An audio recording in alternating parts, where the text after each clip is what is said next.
It seems like just about everyone makes purchases through credit these days, but is it really right for you?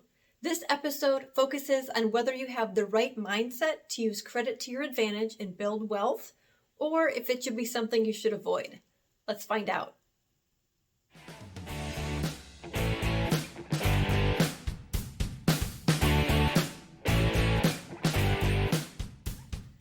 Hello and welcome to Rockstar Manager. I'm Dr. K, the management professor, and this episode is all about using credit.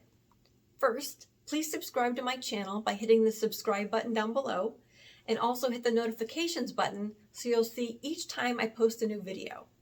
While you are doing that, full disclosure, I am not a financial advisor, but I do teach a personal finance course at my university, and I've taught financial courses at women's shelters.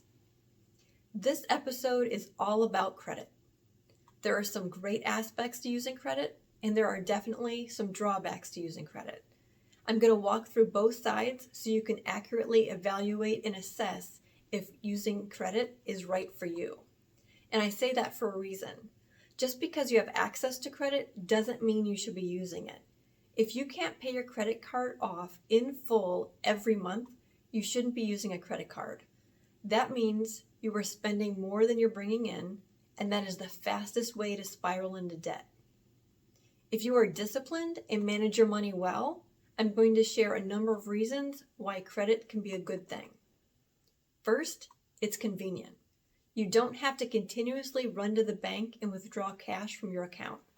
Credit cards make it easy so you don't always have to carry large amounts of cash for in-person buys, and electronic transactions make purchases very easy. Then, when unexpected expenses arise, you have easy access to funds by using a credit card. These unexpected expenses could be for car repairs or emergency medical situations. Third, credit can help you make reservations for hotels and car rentals, and at a minimum, you can use your card to make a deposit and then pay the rest in cash or purchase it entirely on your card at some point in the future.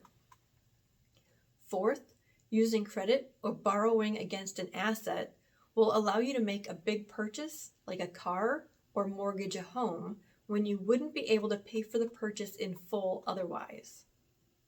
Fifth, every once in a while, you might see a promotion for free credit.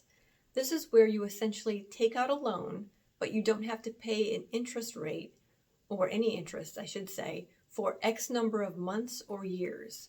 You get to keep the asset, like a brand new living room set, but if you don't pay it back when the timeline is up, you will pay all of that accrued interest, and it will continue to exponentially grow until you pay it back.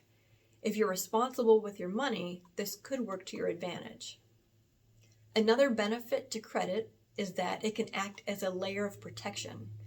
Rather than using your debit card or sharing your bank account information, credit cards can take the impact of fraudulent transactions instead of draining your bank account. Additionally, you are not responsible for fraudulent charges on your credit card. Lastly, student loans are a form of credit. Those who can't immediately afford college tuition see the value of investing in themselves to prepare for a solid future. One thing to note is that your career choice will project the income you'll make, and you want to ensure that the amount of student loan debt that you borrow is relative to the amount of income you expect to make. For example, it doesn't make sense for a student to take out a loan for $100,000 if he or she wants to become an elementary school teacher. Now let's talk about what happens when credit becomes a negative in your life. The more you start to borrow, the more your current income becomes a payment to those debts. If you're locked down into contracts, you are now working to pay down those debts rather than building a net worth for yourself.